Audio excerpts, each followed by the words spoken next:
পূর্ব ঘোষণা মতো সনাতন সংস্কৃতি সংসদের উদ্যোগে আয়োজিত শিলিগুড়ির কাওয়াখালীতে গীতা পাঠের আসরে মানুষের ঢল। উপস্থিত ছিলেন কেন্দ্রীয় প্রতিমন্ত্রী তথা বিজেপির রাজ্য সভাপতি সুকান্ত মজুমদার, প্রাক্তন সাংসদ দিলীপ ঘোষ, সাংসদ রাজু বিস্ত সহ অন্যান্য বিশিষ্টজনেরা। বাংলাদেশের সংখ্যালঘু হিন্দুদের উপর চড়াও হবার ঘটনাকে মাথায় রেখে সেই আবহে রবিবার শিলিগুড়ির বুকে লক্ষ্যকণ্ঠে গীতা পাঠের আসরের আয়োজনে অনেক মানুষের উপস্থিতি ছিল চোখে পড়ার মতো। নিশ্চয়ই সকলের মনে আছে, আজ থেকে ঠিক 1 বছর আগে কলকাতার ব্রিগেডে বসেছিল লক্ষ্যকণ্ঠে গীতা পাঠের আসর। এদিন দুপুর 12টা থেকে শুরু হয় গীতা পাঠ। প্রচুর ভক্তের সমাবেশ গীতা পাঠের আসরকে জমজমাট করে তোলে। দূর দূরান্ত থেকেও প্রচুর মানুষ এসে অংশ নিয়েছেন শিলিগুড়ির কাওয়াখালীতে অনুষ্ঠিত লক্ষ্যকণ্ঠে গীতা পাঠের আসরে।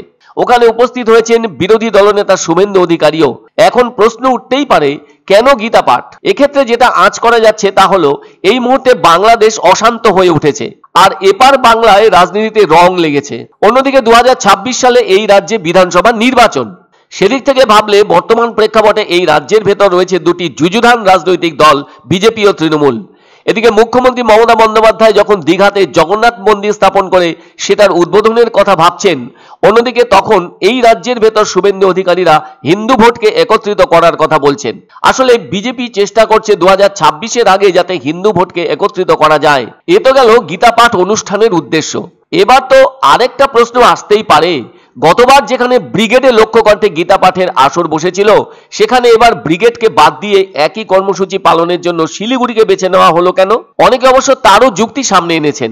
রাজনৈতিকভাবে ভাবতে গেলে উত্তরবঙ্গ হলো বিজেপির বড় গড়, আর সম্প্রতি সেই গড়ে তৃণমূল যেন দাগ কাটতে শুরু করেছে। তবুও কিন্তু বিজেপির শক্তি এখনো এখানে ভালোই আছে। সেই কারণে রাজনৈতিক বিশ্লেষকরা মনে করছেন, এক্ষেত্রে উত্তরবঙ্গকে ধরে রাখতে গেলে শিলিগুড়ি সেদিক থেকে আদর্শ স্থান। উত্তরবঙ্গের অলিখিত রাজধানী হিসেবে পরিচিতি আছে এই শিলিগুড়ির। আর তাই বিজেপির এই রাজ্যের প্রথম সারির নেতারাও উপস্থিত থাকলেন শিলিগুড়ির কাওয়াখালীতে অনুষ্ঠিত লক্ষ্যকণ্ঠে গীতা পাঠের আসরে। এদিন অবশ্য নির্ধারিত সেই গীতা পাঠও অনুষ্ঠিত হলো। জমে উঠেছিল সেই গীতা পাঠের আসর। এত মানুষ যে এভাবে গীতা পড়তে আগ্রহ প্রকাশ করে সেই কাজ করে দেখালেন, তা অভাবনীয় বটে। উদাত্ত কণ্ঠে চলেছে গীতা স্তোত্র পাঠ। উপস্থিত সকলেরই তা ভালো লেগেছে। দেশের বিভিন্ন জায়গা থেকে সাধুরা উপস্থিত ছিলেন গীতা পাঠের আসরে। সেই সঙ্গে শুধু গীতা পাঠই নয়, প্রচুর মানুষ মঙ্গলদায়ক শঙ্খও বাজিয়েছেন। আর বিজেপির রাজ্য সভাপতি সুকান্ত মজুমদার বললেন, গীতা 5000 বছর আগেও যেমন প্রাসঙ্গিক ছিল, আজও প্রাসঙ্গিক আছে এবং 5000 বছর পরেও প্রাসঙ্গিক থাকবে। তবে তাদের প্রত্যেকের বিশ্বাস, গীতা পাঠ করলে মনোবল বাড়ে।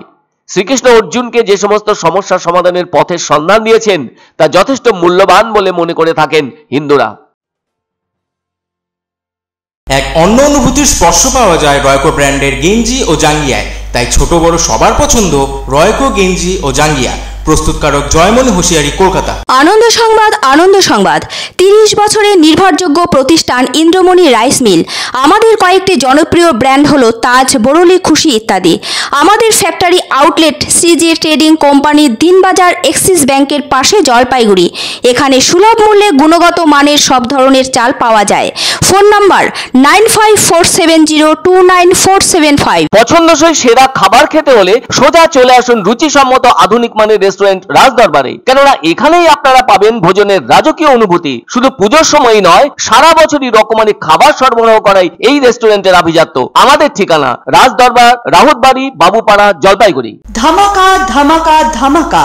সানরাইজ মার্বেলের নতুন শোরুম শীঘ্রই আসতে চলেছে জলপাইগুড়ি গৌরীয় মঠের পাশে, নতুন করলা সেতুর কাছে।